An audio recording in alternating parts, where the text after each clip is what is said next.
The Galactic Academy security team had faced many challenges, but nothing prepared them for 3 Valkyrie cubs on a rampage. The younglings had escaped their diplomatic quarters during the interspecies summit, tearing through the pristine corridors like scaled tornadoes. They toppled furniture, shredded decorative plants, and sent half a dozen dignified ambassadors scrambling for cover. Chief Security Officer Draxnor, a towering Kryn warrior who'd served in 3 galactic conflicts, stood at the end of the hallway with his entire squad. They'd cornered the cubs near the central atrium. "Cease this behavior immediately," Draxnor commanded, his voice amplified through his helmet speakers. "Return to your quarters." The largest cub, a female with emerald scales, hissed at him. Her siblings flanked her, growling low in their throats. They were only waist-high, but their claws and teeth were very real. "I said cease." Draxnor tried again, using the dominance protocols from the manual. The cubs responded by pouncing on a nearby sculpture, reducing it to rubble. The Valkyrie ambassador arrived, scales flushed with embarrassment. "Forgive them.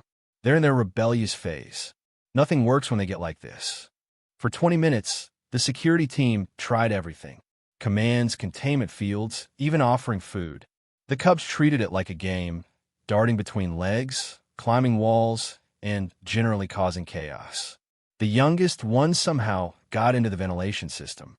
Then Cadet Riley Thompson showed up. The human was barely 19, fresh from Earth, and still in his first month at the academy. He'd been studying in the library when the alert came through. He stood at the edge of the chaos, watching the cubs with curious eyes. "Cadet, stand back," Draxnor ordered. "These are—" The human knelt down to the cub's level, about 15 feet away.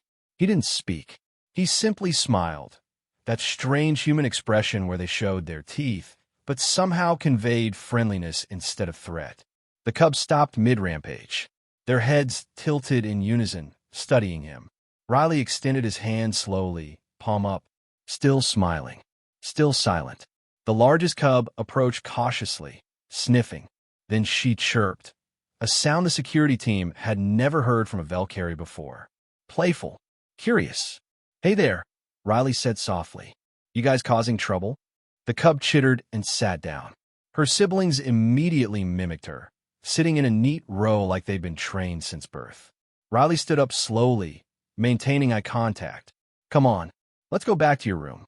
I bet there's snacks there." The cubs followed him, just like that. No commands, no force fields, no protocols. They walked beside him down the corridor, occasionally bumping against his legs affectionately. The entire security team stood frozen in disbelief. Draxnor found his voice first. "What? How did you?" Riley glanced back, looking genuinely confused. "I just smiled at them. My little cousins back home are like this when they throw tantrums. You don't dominate them. That just makes them fight harder. You just show them you're safe, and they calm down." The Valkyrie ambassador stared. "But we're apex predators. Our young respond only to strength, to dominance displays." "With respect, sir," Riley said, scratching behind a largest cub's ear ridge, "they're also kids. Scared kids in a strange place with lots of loud adults yelling at them. Sometimes kids just need someone to be gentle." The cub was purring now, leaning into Riley's touch.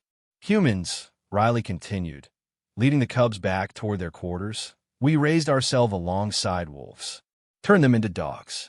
We learned that predators don't just respect strength, they respect understanding. And pack bonds."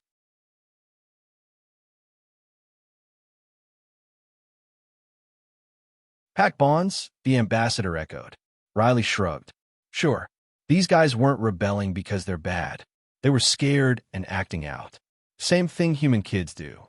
You just need to show them you're part of their pack, not a threat to it." By the time they reached the diplomatic quarters, all 3 cubs were calm, walking in formation beside Riley. The youngest one was holding onto his sleeve with one tiny claw. Draxnor pulled up the security footage, replaying the moment Riley smiled. The cub's body language changed instantly, from aggressive to curious, from threatened to safe. "That expression," he muttered, "that smile. It somehow communicates non-aggression and friendliness simultaneously. It's a human thing, Riley explained, saying goodbye to the cubs. We're social predators.